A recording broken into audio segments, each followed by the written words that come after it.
Cheating is not okay. That's it. Cheating is not okay. And I know everybody keeps seeing everything about Meg Thee Stallion and her now ex. Cheating is not okay. I'm going to tell you why cheating is not okay.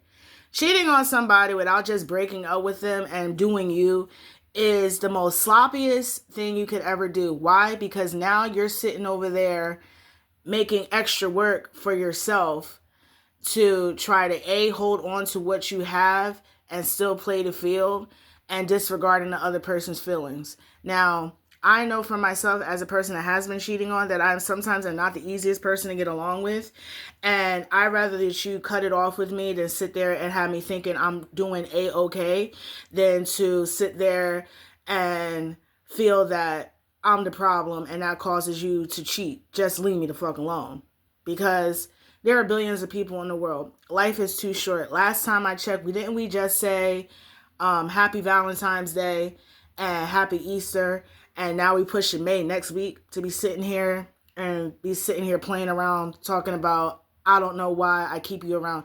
People know why they keep you around. It's A, to benefit them, and they're not thinking about you. Just because you're in a relationship doesn't mean that's the end goal. Just like marriage is not the end goal. You still have to put in the work.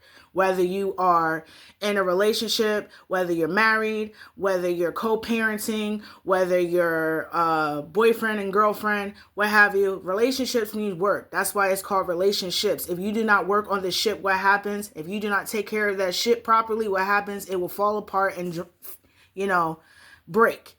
So cheating is never okay. I never understood why people would sit there and finding that someone getting cheated on is hella funny, because it's not. It hurts you mentally, and sometimes people take it to the point where it goes into physically because they don't see what the problem is. And jumping into the next relationship is not unnecessarily going to heal what happened in the last relationship if you're not doing the work. Make sure you do the work. If you see a consistent stream of why your relationships are not failing, maybe it's not the other person, maybe it's you. Maybe you need to figure out what's going on with you. Maybe you don't know your triggers. Maybe you feel like, okay, I don't do nothing wrong. Sometimes you don't do anything wrong. Sometimes if you're going to cheat, you're going to cheat. You cannot stop a cheater from cheating. That's what they do. That's who they are. You can't be like, well, I can fix them.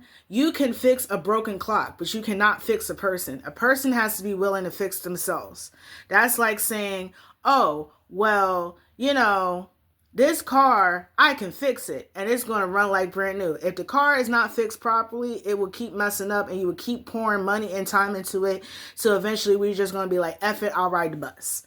So if you're going to be in a relationship or think about being in a relationship, make sure you know that person. Make sure you do the work on yourself. Getting in a relationship is not going to better yourself if you don't do the work yourself before you jump in a relationship.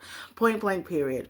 I'm just saying. And we have to sit there and normalize that when you see a red flag, you call it out. And if they don't fix it, you move on. You can't just sit there and keep saying stuff and saying stuff and saying stuff and saying stuff. Because if the person's not willing to hear what you're saying, then you're just wasting your time. And I've learned that getting older. So if you feel that you're not ready for a relationship, or you just like to get in a relationship because it's cold, and then when it gets warmer out, you start acting like a dickhead, then I just need you to remember that you need to be by yourself and stop playing with people. Because when a person starts playing with you, we're going to remember how you were playing with them.